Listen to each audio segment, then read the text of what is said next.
The world's going to keep making you look at your past. And we got to keep looking at the future. You look at your past, you're going to get depressed. And you're going to get stuck in your past. You look to your future and go, man, what is that moment going to be like? See, my actions, a lot of things I do is because I'm thinking about my future.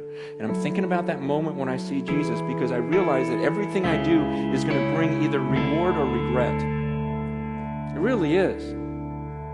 I've got an extra $1,000. Okay, on that day, that future, when I see Jesus, what is going to bring reward and what's going to bring regret? I could buy a lot of fun things for myself with that $1,000, but on that day, Paul's saying, I'm just looking at that day, going on that day, maybe I just give it to the poor, because on that day, I'll be rewarded for it, versus, we've all bought things we regret, right? You go, oh, that was a waste of money, that's a waste of money, that's a waste of money. Think about what we're going to say at the end when we stand before God. Are you going to regret the car you drove, regret the house you lived in, regret the clothes you wore, regret, just everything? What are you going to regret? What about your time and how you spent it? Are you going to go, oh, I'm so glad I watched 7,000 movies? Or are you going to regret, wow, I wasted all of that time down? It's about the future. Paul's going, man, what am I going to look forward to at the end? I'm going to bring an illustration that, this is like the first illustration I did. It was 20 years ago, but I can't think of a better way to explain it. I actually didn't use a rope back then. I used remember computer paper? When it was all stuck together and it had the holes on the side that you had to peel off. Remember that? I remember getting a roll, and some of you guys have no idea what I'm talking about, which is crazy to me. But because that was the best, and it never worked right because of the rolling things. But I remember being a youth pastor, and I put that computer paper all the way around the room. And but I'm going to use a rope now because I can't find that computer paper. Imagine this rope, okay? Pretend this rope just goes on forever, okay? Just imagination. Pretend it goes around the world a few times. It doesn't. It ends at the rock. But let's just imagine this thing goes on forever. Now imagine that this rope is a timeline of your existence. You just exist forever. You see this red part? This would represent your time on earth.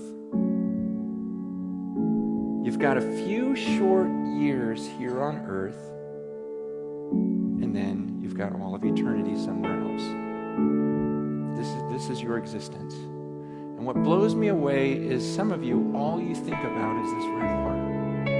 It's all you think about. You're consumed with this. Oh man, I can't wait till here. I'm going to work hard. I'm going to save so I can really enjoy this part right here. And you're consumed with that. And you're thinking, oh man, am I going to get to travel? Am I going to eat well? Am I going to do this during this part? And I'm like, are you kidding me?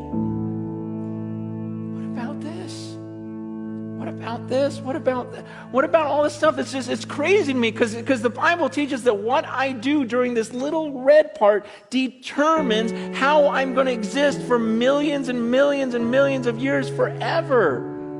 And so why would I spend this little red part trying to make myself as comfortable as possible, enjoying myself as much as I can?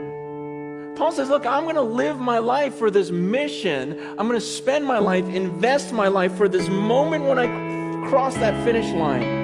See, I'm going to forget about all this stuff I could enjoy, and I'm not going to look around. I'm going to be like a runner, just looking at that moment when I face God, because when I face Him, then I don't get this chance over again. We get one chance at this life on earth, and it can end at any second for any of us. We've got one chance at this, and then comes eternity. And I'm not going to be fooled. I'm not going to spend my life down here. See, people look at some of my decisions and go, oh, you're so stupid because that's going to really affect this. I go, no, you're stupid because it's going to affect all of this. Man, I'm serious. I look at the way people live and I go, wow, that is so crazy. You are so crazy. You're going to do that right now, just to enjoy right now, not even knowing if you have tomorrow and you think that's smart and that I'm dumb. doesn't make any sense. Paul goes, I'm not going to look around at all this stuff. And it's tempting. It's tempting to all of us. That's what I'm saying. Down here, it's crazy because everyone lives that way. Everyone lives for the red part. No one's thinking about the millions of years afterwards. It's just this crazy deception that we can't get out of our minds. And Paul goes, I'm not doing that. I keep my eyes on that.